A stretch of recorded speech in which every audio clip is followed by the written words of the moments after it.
company with you? Hi, my name is Zion Ali. I'm a singer, actor, dancer, voice impressionist. Hi, it's your boy Jay-Z, Ace to the Izzo.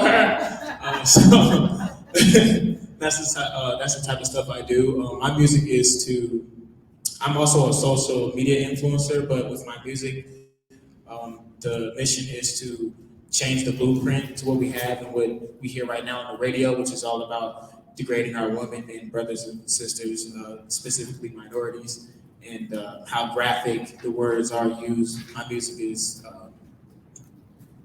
to be universal. You can play it in the church, you can play it in the club, and everybody feels the same way. It's just all about the youth. Awesome. But we appreciate you guys here.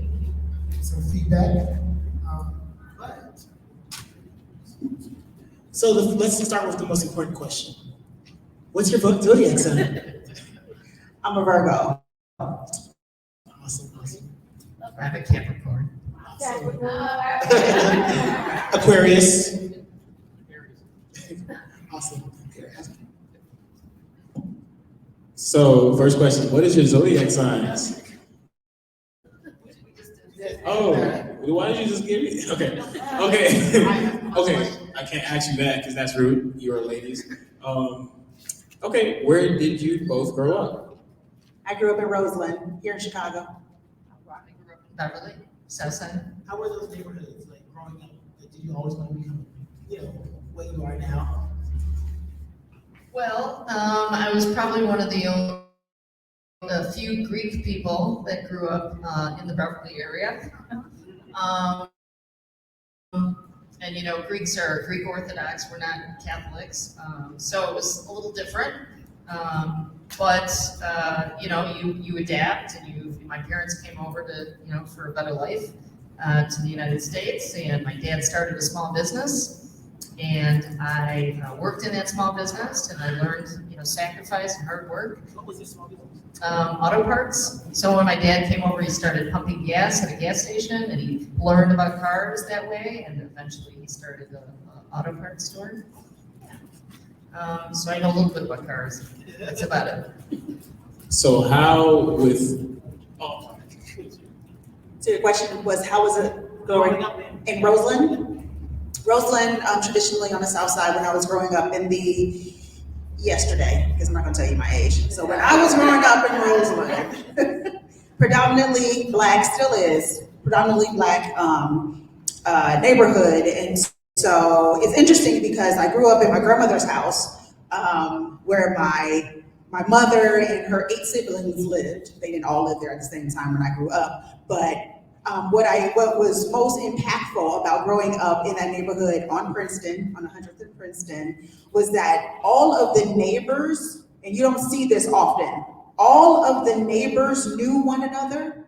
They were friends with my grandparents. When my grandparents came from Alabama, like the story of many of our black ancestors here in Chicago, my grandparents came from Selma, Alabama, Montgomery area up to Illinois in the late 40s, early 50s to work in the steel mills. They lived in the Robert Taylor homes when they were first built. And then my grandfather got the opportunity to buy a house over on 100th and Princeton. And when he bought that house, there weren't many other houses around. It was just a bunch of land and grass. But then as houses began to be built and the neighbors moved in, they all established relationships with one another. So by the time I came along, and I was my mother's first child, by the time I came along, all of the people that lived on our block knew my grandparents. So there was nothing that I could do on that block in terms of getting in trouble or being, that kid, and somebody will come up like, isn't that Mr. Howard's granddaughter? Isn't that, what's she doing down the street? You're not supposed to be crossing the street. I'm gonna call your grandparents. So, and I say that just because we don't have that sense of community. So for me, growing up in the 70s and 80s in my neighborhood, I felt as safe as you could possibly feel growing up in the city of Chicago, because every single neighbor knew my name. I knew all of the neighbors, their children. I played with their grandchildren. So really growing up in Roseland and having that connection to my neighborhood and my community has really shaped a lot of who I am as a mother and as an attorney here today. So of course, in your own words, how would you describe, does your mission align with the youth? How would you explain that? So does my mission align with the youth? If you ask my children, they would say no, because I'm a mother, so my mission will never align. But so as a judge, I think today, when you talk to the youth, when you talk to the millennials and the Gen Zers, what they're most concerned about is equity and reform, right? They want to see criminal justice reform. They want to see social justice reform, and they want to make sure that the people that are elected are aligned in those types of values, right? And so I would say that my values do align because I am someone who holds the values of integrity, fairness, transparency, and equity very close to what I do now as a lawyer, and that will translate to what I do on the bench as well. I think that my values do align because I think that the youth want access, and I'm trying to bring the clerk's office closer to communities to make it accessible, to make it easier for people to file the paperwork that they need. I would say yes. Groovy. And speaking about youth, what high school did you guys attend, and also what did you do after high school? I graduated from Mother Macaulay High School. I went to Mariston School, Okay. rival school. And after high school, I lived in London for a couple of years, working at a Japanese bank, doing research on Eastern Europe. It's very specific. It is. It's very interesting because you have to think of, so Eastern European countries, before they were able to experience democracy, they lived under communism. So for example, if you had a company that made shoes, under communism, the order was that they would make 4,000 shoes, and once they made them, then that was it. They didn't make any more for the rest of the year. So if they made it in, like, by February, at the end of the, February, they would close the factory down for the rest of the year. And it would just say, it would stay dormant. So they didn't have a concept of, like, how economies work. And so it was interesting to see how they were shifting and trying to become part of capitalism. So when communism left, they tried to become more capitalistic in terms of those. So it was interesting to see countries try to embrace democracy, and it was sort of a struggle. I'm thinking about how the judges were answering earlier about how we're worried about our democracy here. And so I saw some countries, entering a democratic phase, and it was a struggle for them.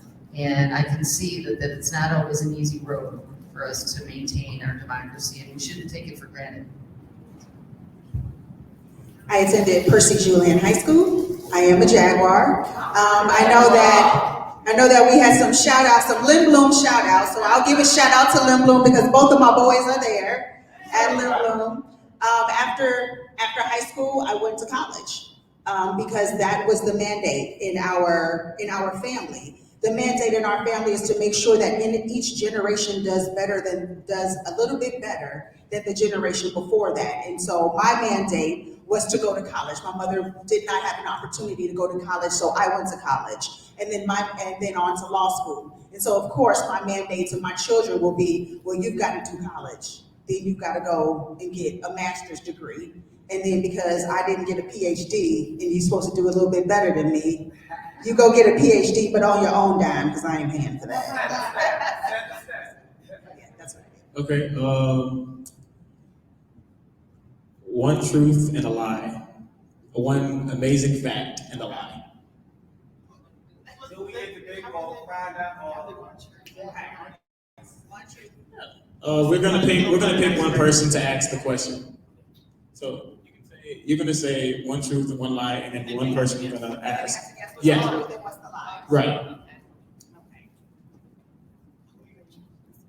They're gonna say it first. Go ahead. Oh, I get it. I like Italian food.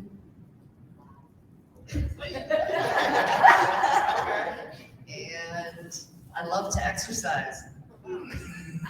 Anyone in the audience? Let me see. Ask the question. What is your, what day do you, rest? What's leg day for you? What's a light day? Leg day. Oh, when I'm not doing anything? No, you're only. Like, yeah, you don't.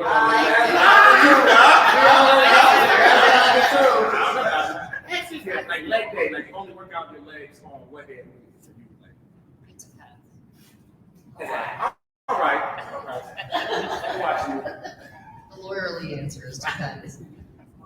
You, sir. Wait, The youth.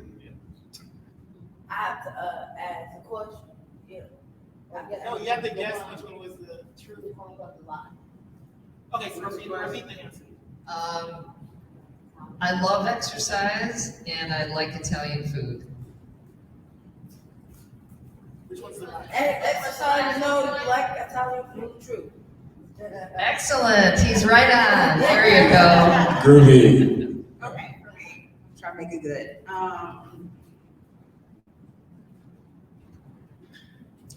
I walked the red carpet at the Grammys. Okay. I spent a week in India. Okay. I would like to ask a question about that. Yes.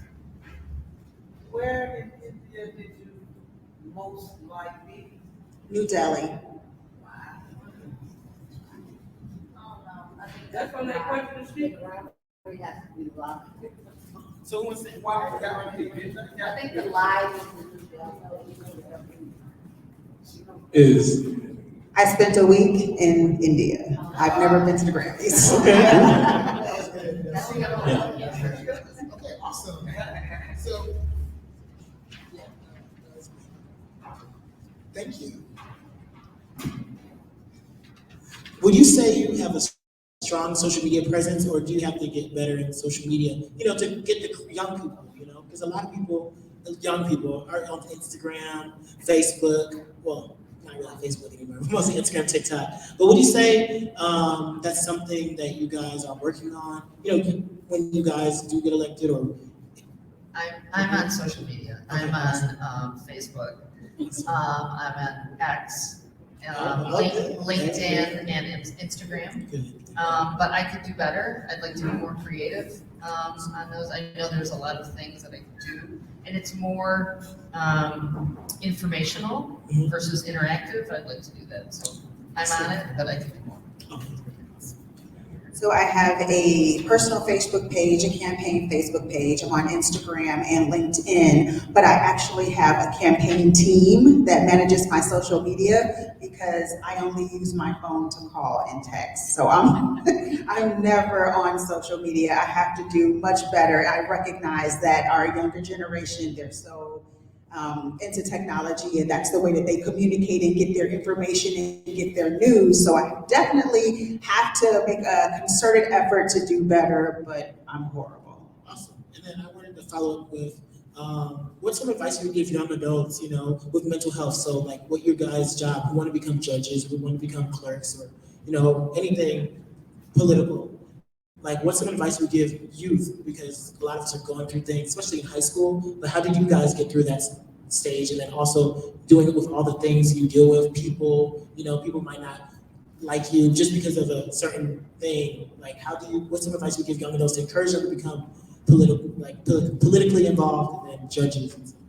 So I would give advice. I would recommend that youth get involved with their local elected official somehow, like maybe volunteering for campaigns is a great way to learn. Yeah, and then once you have a little experience, like running for something, even if you don't prevail, you're learning so much. You're getting your name out there. Even if it's for like library board or trustee or something, or I think volunteering from campaigns is great networking. You're learning about the campaign, but you're also meeting people that you need to help you get to the next level. So yeah. So I want to address the second part of your question because you talked about mental health. And I want to take a moment to really talk about this for a second, because I think that one of the things that we don't talk about a lot in our profession, especially as prosecutors, with the things that we see every single day. So my typical day, once before I even get to work and I log into my email, I see the worst things that have happened in the city of Chicago overnight. And a lot of that is violence. I take that in Monday, Tuesday, Wednesday, Thursday, Friday, Saturday, and Sunday. So I am constantly bombarded with the violence that's happening in the city of Chicago. I've done this for 24 years. I have sat with victims and their families who've talked about the worst moments of their lives. I've talked with victims who are survivors of domestic violence and sexual assault. And what you don't realize is that their trauma passes to you. And so I take in this trauma, and I've been taking in this trauma for so many years, but for the earlier part of my career, nobody talked about that and nobody addressed that. But we're getting better as a profession in talking about the trauma that lawyers deal with. And it's not just criminal lawyers, it's civil lawyers. Anyone who's in the legal profession with that type of stress on you. And so it is incredibly important, number one, to give voice to it, to give it a name. Number two, to deal with it. I have children, a son who's turning 18 in another week, 1 week from yesterday. And I remember last year when he was going through his junior year, he had all these AP classes, but also studying for SATs, and you know these SAT scores and what colleges are looking for, and also playing baseball. And I was so proud of him because as a mother who, you know, when you're adults and you're doing the adulting thing, we tend to only think about the stresses that we're under and not give voice or give space for our youth and the stresses that they're under. And you just mentioned people in high school being stressed out. My son had to put a pause and was like, "You're stressing me out. You are stressing me out with the studying. You are stressing me out with the schedule that you have me on. I can't do baseball and study and do all of this." And I was very proud of him. Of course, taken aback, like, "Who are you talking to?" But you know, after I got over being a mom, I had to think about what it was that he said, and I was so happy that he told me that so that we could adjust his lifestyle to fit him. My son volunteers for Soul Survivors in Chicago. I don't know if you've ever heard of them, but they're an organization that deals with youth mental illness and suicide prevention. And he is a volunteer and sits on the advisory board for that organization. And I think it's very important for us, again, especially in the Black community, to talk about mental health, to normalize putting your mental health first in your life, into getting the resources and access to resources that we need. Whether you go talk to your pastor, whether you go talk to a therapist, whether you talk to your school counselor, or whether you find ways to de-stress yourself. But yes, mental health is extremely important, especially when, as youth, as people in general, but also as lawyers and as elected officials, because there's so much, and you're right, there's so much stress on your shoulders. People may link you in and lump you in with the decision that you've made, not understanding that I'm a person too. I bleed red just like you do. I have the same challenges in life like you do. So don't judge me just based upon the choices that I may have made in my career, but understand my humanity as well as I also seek to understand yours. So yes, mental health is important. And that was a long answer, but there you go. It's very important. I mean, you raised so many great points that I just want to add something. I think since COVID, the issue of wellness and mental health has gotten more attention. It should get more, and we should have more resources, but I'm glad that it's something that people are talking more about. I think that raises the attention towards it, but there's still more work we need to do in order to bring attention and give resources and take a little bit of the stigma away. There's still a little bit that people don't want to talk. They don't feel 100% comfortable, but we're getting there. So, yeah, thanks for raising this. Thank you.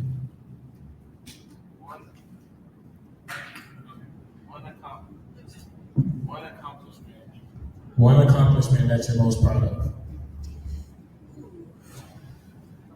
I would say attending law school. I'm the first from my family to go to college, and the fact that I was able to go to law school has made the family proud. So thank you. And you don't like if you have like a brother and sister that's done it before, you can sort of get advice from them. And when you're doing it in a family that doesn't have that background, you're sort of on your own. So I would say that. That was a great answer. So I won't take her answer. And I think it's hard to just give voice to like just one accomplishment. So one thing that I'm extremely proud of, again, as you can tell, I'm a mother first. Before anything else, I'm a mom. And so I'm extremely proud of my children and the foundation, both spiritual, educational, and just the life lessons that I've been able to give to them as I see them grow up. And again, like I said, I've got an 18-year-old who's about to graduate and go to college. So this is an exceptionally special time in my family right now. And so my greatest accomplishments are Justin and Jonathan.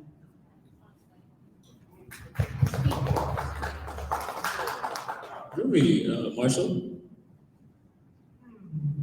Let's have the crowd rate our shoes, because earlier we were talking about shoes. So let's see. So first, I'll go first. Shoes, local Chicago brand, Mark Nolan. I'm a boots guy, I'm like overalls, boots. That's it. I have loafers, easy loafers, comfort. I think they're Steve Madden. Ooh. Well, I mean, if we're gonna do it, All right now. I am wearing 9 West calf boots, suitable for the winter, not suitable for snow. I love my heels. I love heels, so I'm always So wearing audience, heels. is it Zion? No. Is it me? Her? Or is it? We have a question over here. You got mine. Never mind. All right. Any more questions on the paper?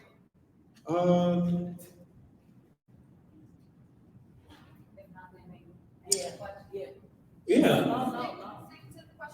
Yeah. What?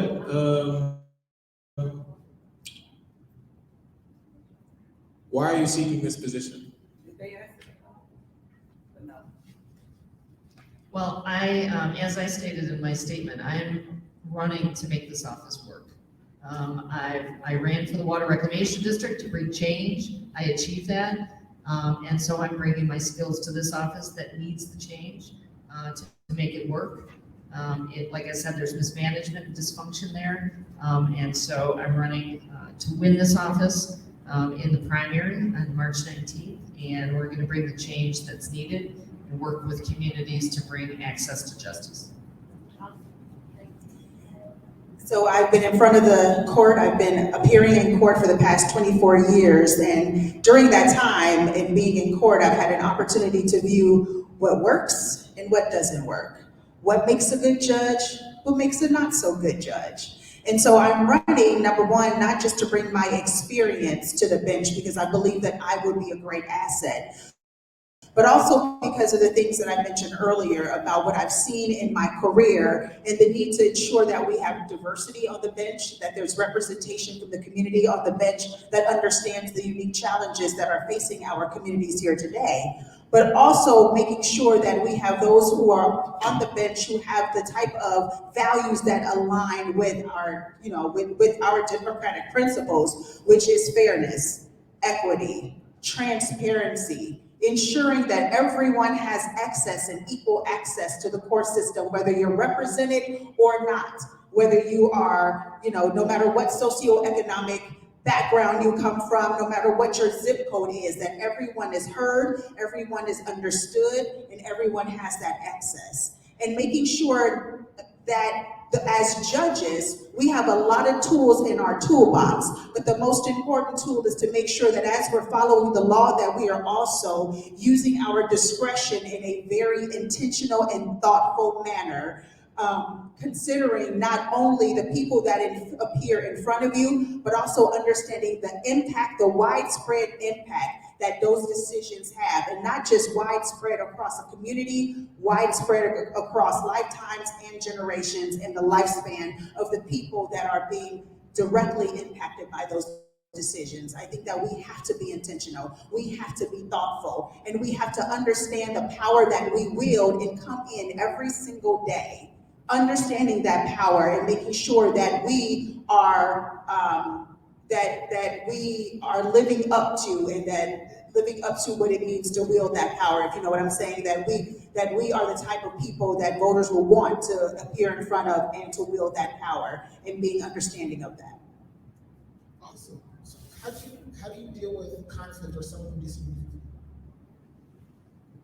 I always think having open communication with someone is important.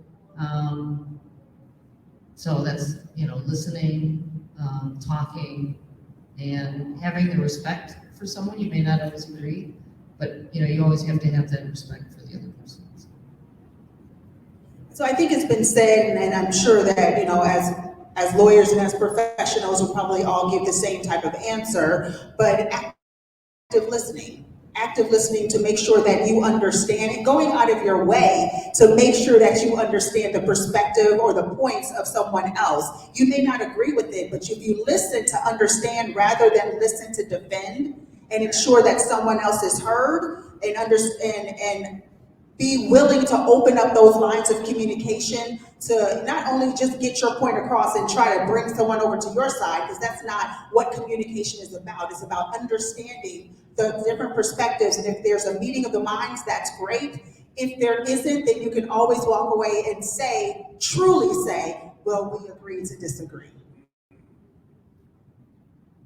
That's groovy. You say groovy? Yes. That's my word.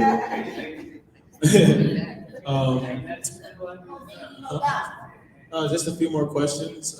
Top 3 things you do in your alone time. This is a question on the paper. In my alone time, when there's no one in my house, and I never get that alone time, but when there's no one in my house and I'm alone, I clean.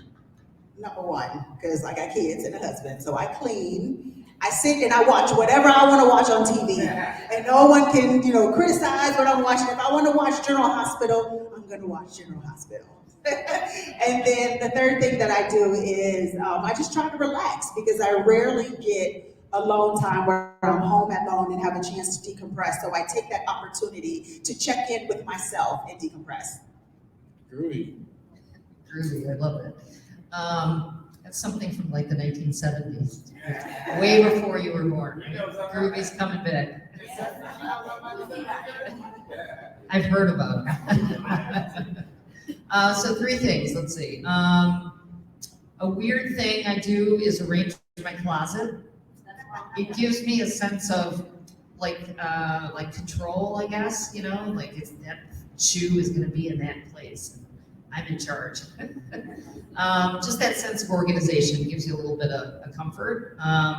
Number 2, cooking. I cook a lot of Greek food, so the Mediterranean diet type thing. And 3, play with my dog. Yeah. Our fur babies give us a sort of sense of calm. But, we don't have a lot of downtime as candidates. So pretty much 24/7, 7 days a week. I don't know when the weekend begins and the week ends, so it's all a blur. Okay, cool. Favorite movie or TV show? So I loved Game of Thrones. A lot of lessons in that show. A lot of craziness, but it was very entertaining, so I'll stick with it. I have a lot, but currently what I'm watching now, my favorite favorite is the shy. Shot that. The shy. Ooh, he's on the shot. Are you The new season 6, part 2. When's it coming out? Can you tell us? No comment. So, fun fact: the actor Tori Davis, who played the preacher and father of one of the boys, plays for our church. And I'm a worship leader at the church, so I sing with Tori, or I sing what Tori plays, and I sing every Sunday. Full circle.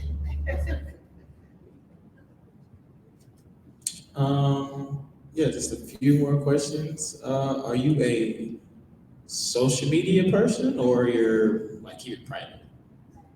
Private. Well, I definitely use social media, but I'm not going to document every little thing in my life.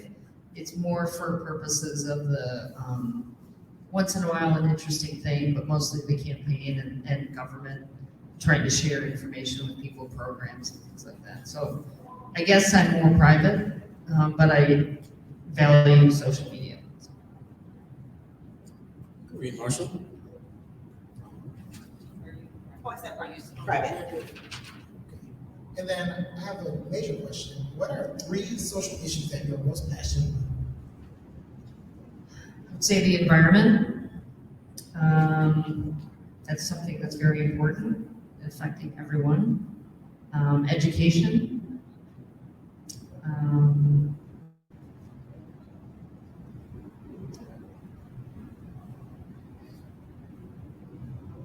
There's so many others. You're just giving me 3, right? Okay. 2.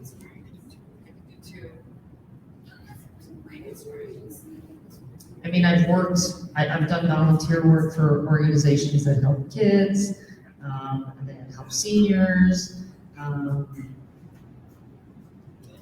Yeah, food, disparity and stuff like that. So, yeah.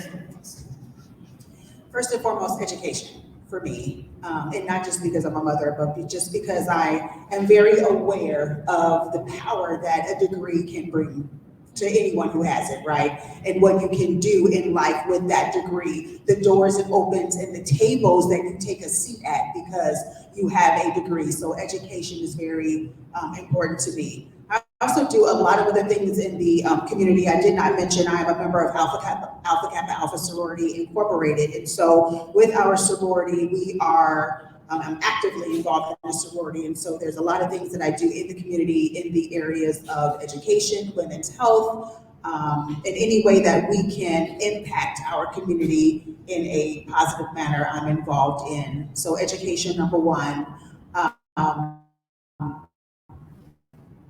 Public safety, obviously I've been a public servant for 24 years, in law enforcement for 24 years, and so public safety definitely is something that I'm absolutely concerned about, again, as I'm raising a family in the city of Chicago. And I think that the third one would be social justice and social justice issues, because, like you all, I have young people that I'm raising who are impacted by the decisions that are made, decisions that were made years and years ago that still have negative consequences, especially for communities of color. And so, yes, I am very concerned and involved in my own way in social justice issues. Awesome. And then I did want to say, the reason why we're asking those fun questions is because young adults, that's taking young adults' attention. As you see, the youth responded with, and I was just trying to lighten up the mood and not as some of these questions were mixing it up. So I just want to bridge that gap for young adults and adults to learn, that these political figures are fun too, and that it helps us learn and grabs our attention. So that's one reason why I mixed it up a little. So sorry for everyone. Great job. Oh, one last question for you, if you're comfortable. Not my age. No, of course not. I was wondering, what number in your name before? No, I don't know if she's in the sorority. I was asking. Ooh, okay. So we are initiates. We do not pledge. Everybody hear me out there? If you want to be involved in a fraternity or a sorority, you are initiated. You are not pledged because hazing is illegal. And as a graduate chapter, we do not assign numbers, and I'm pledged graduate. So I am a member, an active member of Alpha Kappa Alpha Sorority Incorporated, the first Black Greek letter sorority in the country, 116 years, still going strong for all my AKAs out there. And so, yes, so I don't have a number, and we initiate, so we don't pledge. I like the Greek letters there. Just quick closeout. What's some advice you would give a young adult? Just to close out, what's some last advice you would like to give the crowd and just youth in general that youth should hear in the city of Chicago or just the world in general? I would say, don't be afraid to try things outside of your comfort zone, because you never know, number one, what opportunities it may open, doors may be open for you, and number two, you never know what it is that you're actually good at. So don't paint yourself into a box. Don't let, and you guys are really good about that in this generation, not letting people paint you into a box or tell you or identify you for you. So make sure that you're staying strong to your identity. Always, always, always, because I'm a big believer in this and I do it myself, be a lifelong learner. Never stop learning. Even now, I still take certification classes. I'm a lawyer, but I'm certified in behavioral economics. I'm a Civic Leadership Academy alumni because I still seek to better myself, because as the world changes, we have to be able to adapt and change with it. So be lifelong learners. Even if, I hear people say, well, college ain't for me. Yeah, it is. Yes, it is. It's for everybody. And there's a way for you to get there. There's monies out there for everyone. And it's easier now to succeed in college than when I was going, because there's so many more resources. So be learners. Don't let people identify who you are. Figure it out for yourself. Try many, many things, but always, always seek to better yourself and to educate yourself, whether it's in a traditional setting or not. I agree with everything that you said. I would just add, be brave, because you don't want to regret those opportunities that came your way. They may not come again. They might be life-changing. Number two, the learning thing, for sure. And number three, if you have an opportunity to travel and learn about other cultures, I think that just makes you, opens your perspective on life in general. If you have any opportunity to do that, take it. And one more thing, when you turn 18, register to vote and go vote. Awesome, thank you. I want to thank Chrissy for the opportunity, and for you two, would you like to have like an outro for? Yeah, just like I was saying for you. I'll take a picture first before we do that. And then No, I'm saying does she want to say anything? Like any last words? closing remarks? Closing remarks. Well, I'm running for clerk of the Circuit Court of Cook County, and I'm the endorsed candidate, so I've been vetted by the Cook County Democratic Party. I have over 150 endorsements from elected officials, congresspeople, organizations like Citizen Action, IVI, IPO, the Independent Voters of Illinois, labor organizations, like I mentioned before, the labor group that represents the employees in the office are not going with the incumbent, they're going with me, because there's real challenges in this office and we have to fix it. That's why I'm running. And I'm up to the task. I've got the experience. I have the proven track record of making change in the past. So I hope I can get your support. My name is Mariana Sparopoulos. My punch number is 92. Thank you. My name is Risa Lanier, and I'm running for judge in the 19th Sub-Circuit. Just a quick educational fact, sub-circuit races are not endorsed by the Democratic Party. So myself and Judge Walker, who are running in the sub-circuit, you did not hear us say that we were endorsed, and that's because the Democratic Party only endorses full countywide seats and not sub-circuit races. But I'm running in the 19th Sub-Circuit, and again, if you or any of your friends, family, or anyone you know lives in the Beverly, Morgan Park, Mount Greenwood, Evergreen Park, Oak Lawn, Chicago Ridge, all of the Paloses, A little bit of Crestwood, a little bit of Blue Island, Marinette Park, Alsip, Worth, and Hometown. I will be on your ballot and I would be honored to have your vote. I have 24 years of experience as a lawyer in court. And with that 24 years of experience, I will also bring my values of fairness, integrity, equity, access, making sure folks have access to the justice system, and transparency, and professionalism, because we don't have a lot of that in our profession sometimes these days, civility and temperance. And what I did not mention, I think is incredibly important to mention, and I will take the time to mention that I am a child of God. So I also bring with that my spiritual grounding and foundation that leads and guides me in every single thing that I do, and that is important in today's day and age. I am Risa Renee Lanier, punch 162. Y'all know what's good. Hey, thank you. I greatly appreciate